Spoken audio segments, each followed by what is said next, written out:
Marianne Renaud, bonjour. Vous êtes la toute nouvelle présidente de la Fédération professionnelle du drone civil. Quelles sont vos orientations pour votre mandat qui commence juste maintenant? Bonsoir Patrick, merci de me poser cette question. J'ai fait une feuille de route, j'ai présenté ma feuille de route aux adhérents. Dans cette feuille de route, il y avait en tout premier lieu le fait que la fédération soit au maximum proche de ses adhérents. Donc l'idée, c'est vraiment de leur fournir des services, plus qu'aujourd'hui, éventuellement des services mutualisés d'ailleurs, hein, mais dont ils puissent profiter dans le cadre du fait qu'ils soient adhérents. Effectivement. Et alors, le marché du... Et attendez, j'ai pas fini. Donc ça, c'était mon premier objectif. Mon deuxième objectif, c'est de les accompagner dans le cadre des changements, des évolutions de la réglementation qui va avoir lieu.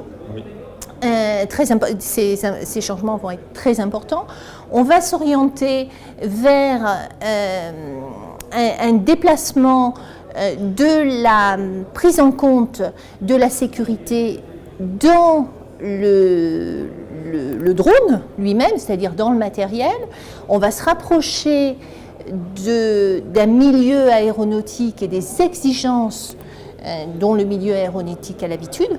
Et donc ce que je voudrais, c'est justement pouvoir accompagner nos adhérents qui eux, pour la plupart, ne sont pas issus de ce milieu aéronautique et les accompagner dans cette évolution de la réglementation.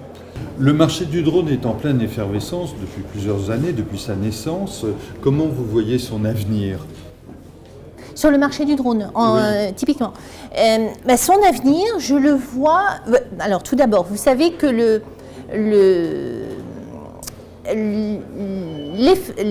la croissance du marché du drone a été accompagnée par une réglementation et une évolution de la réglementation prise en compte par la DGAC et le Conseil des drones civils lorsqu'il a été créé pour accompagner l'essor de la filière.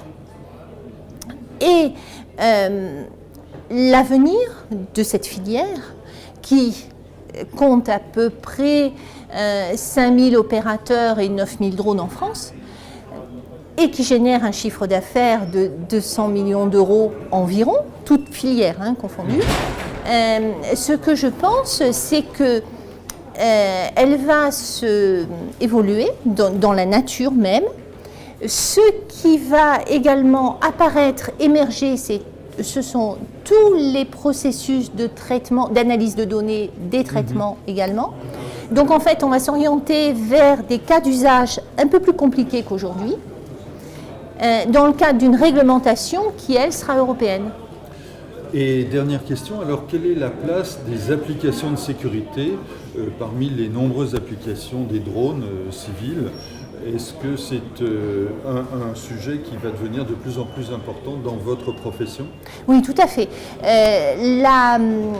Les cas d'usage sécurité représenteront à l'échéance 2030 pratiquement la part majoritaire des utilisations.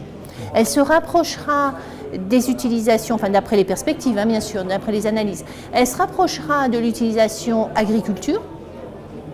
Donc elle devrait être la deuxième ou la première des applications de drones. Ça veut dire que ça sera très important.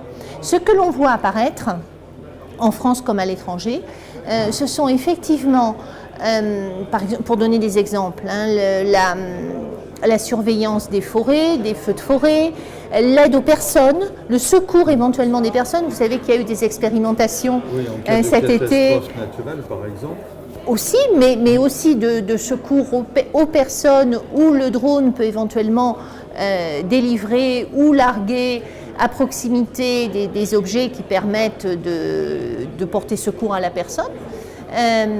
Il peut également y avoir, et c'est déjà le cas, des surveillances, enfin ils peuvent être utilisés dans le cadre de surveillance de foule et d'identification particulière vis-à-vis des personnes ou des phénomènes qui peuvent nous sembler curieux.